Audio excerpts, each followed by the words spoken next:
Lundi, la ministre de la Santé et des Sports, Roselyne Bachelot, était à Dijon. Au programme, visite du chantier du CHU, présentation de sa grande réforme du système hospitalier dite Hôpital, Patients, Santé et Territoire, puis rencontre avec des médecins libéraux dans le cabinet d'un généraliste à Chenôve. Nous avons profité de cette rencontre avec la ministre pour aborder le problème de la fermeture d'hôpitaux et de maternités en Bourgogne. La Bourgogne, c'est Dijon, mais c'est également des villes moyennes dont certaines ont perdu leurs établissements hospitaliers ou s'inquiètent devant la fermeture de maternités. Qu'est-ce que vous auriez à leur dire ? Aucune ville n'a perdu son établissement hospitalier en Bourgogne. Qu'est-ce que vous racontez ? Des maternités, par exemple. Qu'est-ce que vous racontez ? Alors, moi, je suis la ministre qui ne fermera pas un établissement hospitalier. Simplement, il peut y avoir un problème de sécurité des soins. Moi, ce qui m'importe, c'est que les gens soient bien soignés.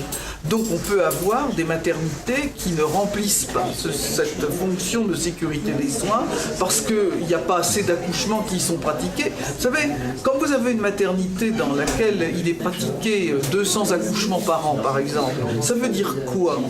Ça veut dire qu'il faut assurer le service à travers 5 obstétriciens. Ça veut dire que l'obstétricien, il pratique 40 accouchements par an. Ça veut dire qu'il n'en pratique pas un par semaine. Donc que la qualité des soins n'est pas assurée. Donc on transforme une maternité, mais autant le service hospitalier n'est pas abandonné, parce qu'on le transforme en centre périnatal de proximité. Qu'est-ce qui se passe ? On prend en charge la jeune maman pendant sa grossesse, on la prend ensuite en charge quand son bébé est né, mais au moment où elle accouche, où elle a besoin d'un plateau technique qui lui assure sa sécurité, eh bien on l'adresse à un plateau technique, à une maternité qui lui apporte toutes les garanties de sécurité. Mais rassurez-vous, aucun établissement ne ferme. Pas ou plus de fermeture. Donc. Plus de fermeture, mais il y en a. Vous pouvez me citer, depuis que je suis ministre de la Santé, un seul établissement hospitalier que j'aurais fermé, je vous mets au défi. Clamecy dans la Nièvre. Mais est-ce que Clamecy est fermé ? La maternité n'exerce plus. Mais il y a un centre périnatal de proximité qui a été créé et il y a le personnel hospitalier qui est employé à Clamecy a augmenté. Précisons que Roselyne Bachelot est née dans le département de la Nièvre. Nous avons contacté Bernard Bardin, ancien maire socialiste de Clamecy, qui nous a confirmé la fermeture de la maternité de sa ville au 31 mars 2008. Un centre périnatal de proximité a bien été ouvert. Il offre une sorte de suivi médical aux femmes enceintes, mais ces dernières doivent aller accoucher à Auxerre, Nevers ou Cosne-sur-Loire, distantes d'au moins 40 minutes. Depuis la fermeture de la maternité, plusieurs cas d'accouchement précaire auraient eu lieu, notamment le jour où des personnes prises au dépourvu ont dû se rendre au service des urgences de Clamecy, n'ayant pas le temps de rejoindre les maternités de la région.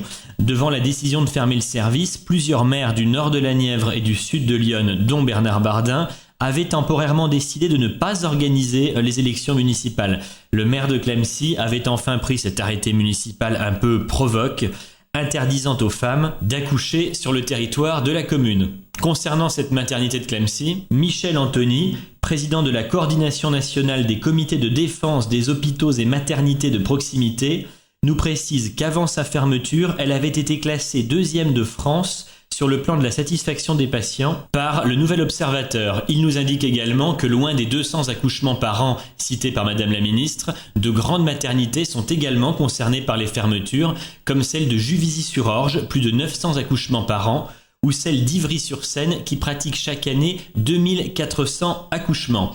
Selon Michel Antony, toujours, la pratique consiste en effet à ne plus fermer un établissement dans sa totalité, mais seulement des services, réanimation, maternité, chirurgie, ce qui fragilise l'hôpital et provoque un effet boule de neige, moins de patients, moins de médecins, moins d'activité.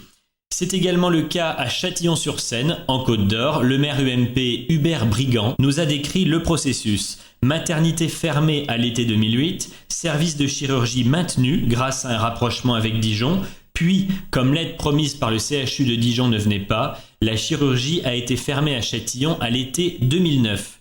Hubert Brigand n'a toutefois pas baissé les bras. En mobilisant 55 élus pour la rédaction d'un projet médical, ils ont obtenu la signature d'un accord cadre entre le maire de Châtillon, le directeur du CHU, l'agence régionale d'hospitalisation et François Sauvadet pour l'installation de plusieurs équipements dont un mammographe. Le maire de Châtillon avoue néanmoins que pour la maternité et la chirurgie, la page est désormais tournée.